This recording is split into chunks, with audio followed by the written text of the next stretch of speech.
मित्रांनो, हे बघा, या आहेत तुरीच्या अडकली आणि ह्या ना आता थोड्याशा अशा भिजत घातल्या होत्या आणि आता वाळायल्या आहेत. आणि तुम्ही बघू पण शकता, आम्ही ना लोणचं बनवण्यासाठी हे लोणच्याच्या छानपैकी अशा फोडी सुकवल्या. थोड्या आता सुकल्या की त्याचं लोणचं बनवायचं. म्हणजे लोणचं छानपैकी तुम्हाला दाखवू पुढच्या व्हिडिओमध्ये. आणि तुम्ही बघू शकता तिकडे माझी आजी दळण पण करते, दिसते ना मित्रांनो, तुम्हाला दिसते ना. आणि तिकडे बघा, तिकडे कोणतरी बसलं आहे. आमची बैलगाडी घेऊन जाणार आहेत आणि त्यांचे गोरे चालतील म्हणून ते आमची बैलगाडी घेऊन जाणार आहेत. आणि तिकडे बघा माझे बाबा ते कुठं तयार करत आहेत. माझा मामाचा मुलगावरती कुठं बसला आहे. तुम्ही बघू शकता ते कोटं तयार करतात. आता बघू थोडा वेळ, मग नंतर तुम्हाला आम्ही दाखवू. हे बघा, आधी ते कोटं बघूया. बघितलं ना, त्याचं कोटं बनवणार आहेत.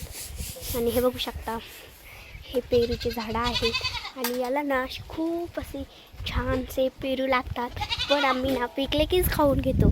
हे बघा, त्याला खूप छानसे असे पेरू आले आहेत. तुम्ही बघताय ना कसे छान पेरू आहेत. आणि मित्रांनो, हे बघा, तुम्हाला आमच्या रानातील नारळांचं झाड पण दाखवतो.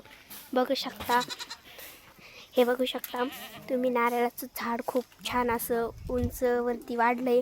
आणि फुलांचे पण आहे, सीताफळांचे पण आहे बरं का मित्रांनो. तुम्हाला हे बघा फुलाचं दाखवतो. हे बघा, हे पण फुलाचं झाड आहे, खूप हिरवगार आहे. उन्हाळा असून तरी पण आम्ही त्याला एरतून शेंदून पाणी टाकतो. लाईट नसते ना, म्हणून आम्ही त्यांना शेंदून पण पाणी टाकतो. हे बघा, कोरपडीचं पण झाड आहे आणि याच्या खाली रोप लावलेला आहे. मित्रांनो, तुम्हाला दाखवते, माझी आई चुलीपाशी स्वयंपाक बनवते. चला बघूया. माझी आई स्वयंपाक झाला वाटतं. आता ती थोडा वेळ बसली. हे बघा, इथे ती बसली आहे. इकडे बघ, बरं जाऊ द्या. हे बघा, हा मुलगा पाणी पितोय. आता तो ते बैलाच्या गळ्यात घालायचे असतात ना, मी तुम्हाला सांगितलं ना मग, त्या आमचे बैल कोणतरी घेऊन येतं, ते त्यांना आणायला चालला. सर्वांना माझा नमस्कार. आता धन्यवाद.